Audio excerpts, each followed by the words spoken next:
Hey everybody, welcome to a beautiful Columbia, South Carolina. Looks like we got some rain clouds coming in. That'll actually be pretty cool because it'll cool things off. It's probably about 95 degrees. APU is running. The truck is cool on the inside, and I tell you, I definitely use my window shades, those reflective shades. They work. Believe me, they work. But what I'm going to do right now is kind of go over this vacuum trailer a little bit. Now look, I'm a novice. I'm no expert at vacuum loading a pneumatic trailer. I'm learning. But I got a pretty good handle on pneumatics, especially the unloading part. So this is just another part of the adventure. But I'm going to go over what I've learned so far and give you a quick overview of how I understand this thing to work. And as I move forward with my channel and I get more proficient at this as time goes on, be some tips and tricks and things of that nature as I learn them. But I'm actually learning a lot from the men that have been doing this for a long time. Men here at Oakley have been tremendous. I've had multiple men reach out and offer assistance and be there when I run into a snag, my lifeline. So I can't thank them enough. But that being said, if you go back to my last video in Louisiana when I pulled my first load onto the trailer, it was noisy, but I was hooked up. And you'll note that over on the breather, which is over there, is where we hook up when we're vacuuming a load on. It's in reverse. So the hot line hooks up over there, the cap comes off of the blower, and we hook to this inlet right here.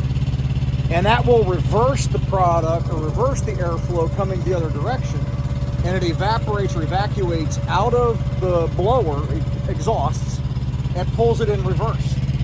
When we're blowing a load off of the trailer, normal pneumatics, we hook as normal to the blower, and we come over and hook to this cap right here. We just take that cap, move it over there, bring the line over here, and run it like a normal operation. You'll notice on the front of the trailer there is a radiator. That's because you want to keep that temperature, the air temperature inside this trailer as cool as possible. Right here we have two temperature gauges, one there, one right here, that monitors the air inside the trailer. And that is that fan, there's fans up under there that pull air through that radiator, is operated off of this switch.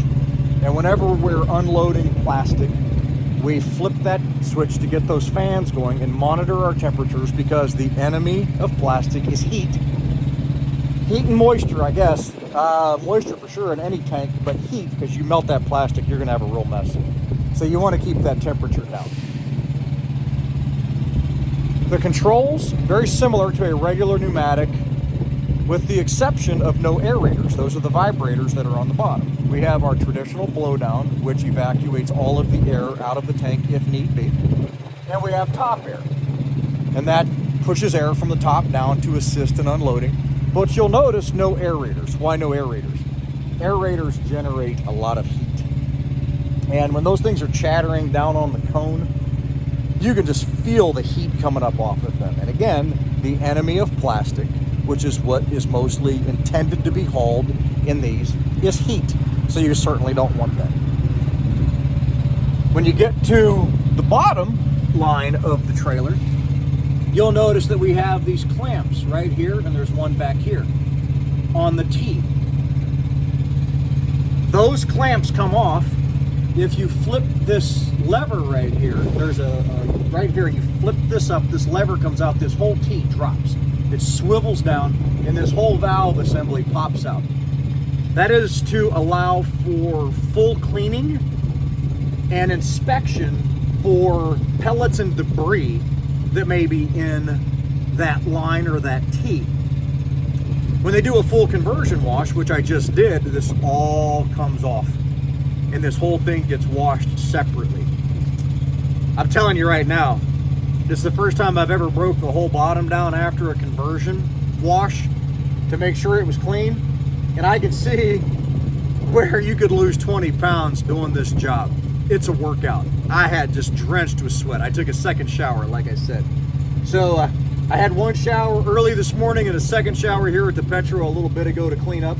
but it was the first time that I broke this whole system down to check it out. And I've got the valve cracked a little bit because it's been drying out, and I'm just letting that open so water can drip down and then some air can get into this bottom line and allow it to circulate and get some flow through there and get the rest of that water out. But you'll see this is a 4-pod. 1, 2, 3, 4. So I'm no longer running a 3-pod. Back to a 4. Across the bottom, 4 cones, 4 valves, just like on the first pneumatic that I had when I was in regular pneumatics. And that part for unloading works basically the same, just with the exception of no aerators. Here in the back, we have the vacuum can. You'll also notice that up next to the vacuum can right here is an actuator box. And there's a valve in there. There's a switch on the back of the trailer, which I'm going to show you. You flip that, it closes that valve, and that's what allows the system to work in reverse and pull air as a vacuum from the back, create suction to pull product onto the trailer. So once you've connected your line to your breather up front, the rest of the action happens back here. In this box on the back of the trailer is where we have our gauges for the reverse vacuum operation. And this is that actuator switch. So we switch that over to open. That opens that valve, and that's what allows the vacuum to start to operate and suction product through that system. Okay, and then we just have normal handrails right here. That's Oakley's rails, which are OSHA approved. I love those rails because I don't like heights, guys. I ain't gonna lie. I don't like going up there. And then our airbag suspension on the back, but just normal stuff that would be on any of the other trailers. So once you get everything started and you're hooked up, you've basically connected to your rail car. Let me go over that briefly. Here in the back, the only thing that we do with our bottom line is unload.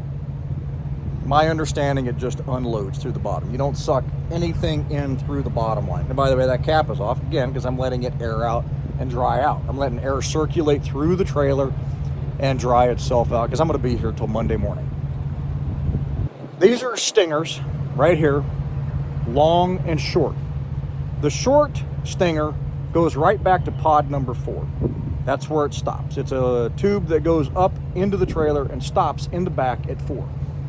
The long tube stinger goes up into the trailer, goes along the top, and there's a 6-inch pipe in there, and that goes up to tank number 2, and that's where this one stops.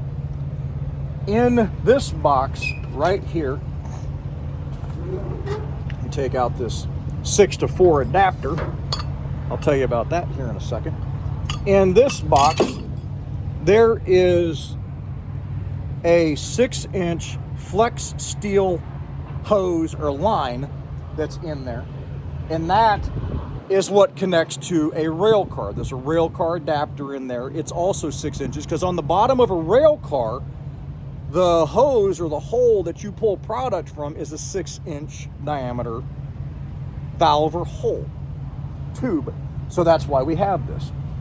So what we would do is we'd back up to the rail car, assuming it's a rail car. Now if it's a silo, it's going to be a 4-inch. But you back up to the rail car and you're going to connect with your adapters or your long hose to your short stinger. Once you're connected, you got everything set up, your spill pans and everything else, then you're going to go up to the truck with this valve open right here. And also there's a blowdown back here for the vacuum system also, but it's separate from the one in the front. This one only controls the vacuum system. And you're going to start your blower. Remember, it's hooked to the other side. It's going in reverse. You come back and you just kind of put your hand right here and you can feel suction. You can feel it starting to pull air. When you do that, you're going to close off this line. When you do that, you close this line, you're going to hear product starting to flow, if you have everything set up correctly, up into these stingers. We start with the short side. We start over here. You want to load the back of the trailer first. This is my understanding of vacuum pneumatics when you're vacuuming a load on. It's the opposite of how I loaded my regular dirt tank. When I did a dirt tank, obviously we loaded through the top. I would always load the front first and then move to the back. It's the opposite with this. Now, if I was loading a dirt load, like picking up a load of clay, then I would load it like I did my normal dirt tank, in the front and then in the back to make sure that my weight distribution is correct. But with vacuuming, you do it in reverse, the rear, and then you move over to your long tube once you get the back up to the proper weight that you want, and you start to fill the front. We do that as far as the back off of this gauge right here. This is no different than the weight gauge that you've seen in my other videos that's up in the front. So we take that up to a certain point, and then we switch and we start to load the front, and then we balance it out to where we want it. It's a very simple process. I thought it was at first going to be very intimidating. I was concerned, like, man, I'm gonna a lot to learn here. But truthfully, again, I am no massive expert at this operation, but I found it to be intimidating in thought prior to coming over, but after coming over and understanding the system, really it's not a hard concept. The concept is really simple. The moving parts are very few. It's just understanding products and getting efficient at it. I'm going to show you the 4-inch line that's in here. Everything that we do is with plastics is with stainless flex lines. That big 6-inch line over there is the same as this one, just 6 inches. And I'm going to pull this out and show you. So you'll notice that we don't have the black rubber hose that we use in normal pneumatics. We have this, and we use white gaskets, not black gaskets. The reason for that is that the black hose can mar the plastics and contaminate it. It'll discolor it, which is going to lead to contamination. That's not good with plastics. You want the purity of the product. So we use a flex stainless line to do that. Now, the reason why I have this adapter right here, that goes on this 6-inch line. I have another 6-inch adapter that I can put on the rail car adapter. That allows me to load with a 4-inch line. Takes a little bit longer, but it's easier to manhandle this 4-inch line than it is that big 6-inch line, because that thing's heavy and awkward, I'm not gonna lie. But the other part of that, and I've heard this from numerous men, and it makes sense, is that if you're using your 4-inch to load and unload, when you get to the washout, that's one less line that you have to have cleaned and purged and ensure that you have no product left in it. Again, so you don't have any contamination of other products, because the last thing that you would want when you're doing this is contamination. And I do have a black line in the event that I'm pulling like a clay load or something that requires that, because I don't really want to push that through a flex line. So I do carry one black one, and those are for normal pneumatics loads. And you'll notice that it has the black gasket there on the inside, not the white. Again, discoloration. The white doesn't discolor the plastic, but the black can. So I do have that.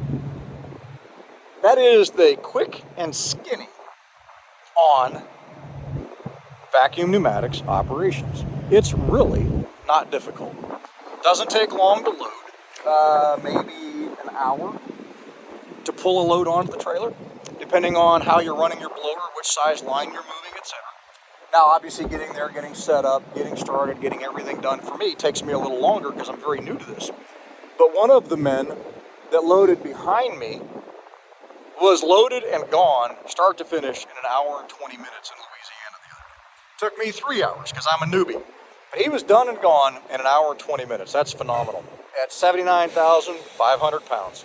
Down the road he goes.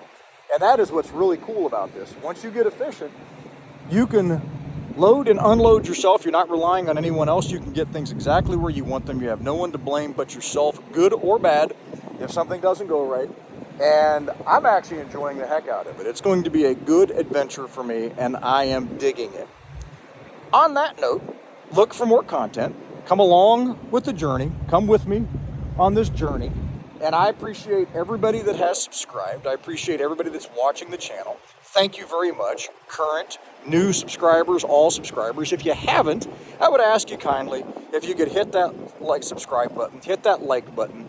If you found value in my channel and you're thinking about coming to Oakley, I kindly ask you to email me at jimmysroadlife, lyfe@gmail.com. Get me your number. Let me call you and introduce myself and submit your name for a referral. That helps me and my family tremendously. I'm genuinely thankful and humbled for all of the men that have reached out to me and allowed me to submit them for a referral. A reminder, if you contact Oakley and you say, hey, I watched Jimmy's Road Life and I'm coming to Oakley because of him, I don't get credit for that. The way that Oakley does it, I have to give them your name and number and then they contact you. If it doesn't go that way, then Oakley isn't going to give us the referral. So if you found value in the content that I put out and you find value in it, then I humbly ask you if you could reach out to me and allow me to submit your name to Oakley and get credit for that referral. What that also does is it gives you a point of contact to reach out to, ask questions, get information. I shoot straight pull, guys. I'm not here to blow smoke up anybody's butt and give bad representations or false representations of anything to do with Oakley. I call it like I see it, and I give you my experience. So if you're looking for that and you'd like that type of information, then give me a call or send me an email so I can give you a call. That would really appreciate it. On the podcast the other day with Joe McCullough, I really appreciate Jeremy Kellett when they were talking about Tanner Sites, who's a great guy. He's on YouTube also. And myself with our channels. And Jeremy had mentioned that Jimmy is very truthful and authentic. And I appreciate that because I'm trying to be as authentic as I can be. I'm not giving anything that I don't feel or believe here on this channel. That's just a fact. Is Oakley perfect? No. Oakley is not perfect. They make mistakes like any other channel. Do they try? Yes. Are there good people here? Absolutely. The vast majority of people here at Oakley are phenomenal. Do they have their few? Doesn't every company? Yes, they do. They do have their few. Whatever. They work themselves out eventually, I guess, anyhow. So it is what it is. But Oakley, by and large, has been a phenomenal company. I have no complaints about them. I'm enjoying what I'm doing now, again, and I'm looking forward to continuing this and learning this and becoming very proficient at this and becoming an expert at vacuum pneumatics. So, come along for the ride. As I've said, hit me up if you're interested. Jimmy's Road Life, lyfe@gmail.com. Thank you to all the people that watch the channel. I genuinely appreciate it. Hope you're having the best day of your life. Remember, eat whole foods, eat healthy. Okay, nobody wants a heart attack, guys, and nobody wants diabetes. That's all there is to it. I'm going to get off here now since we have this crap.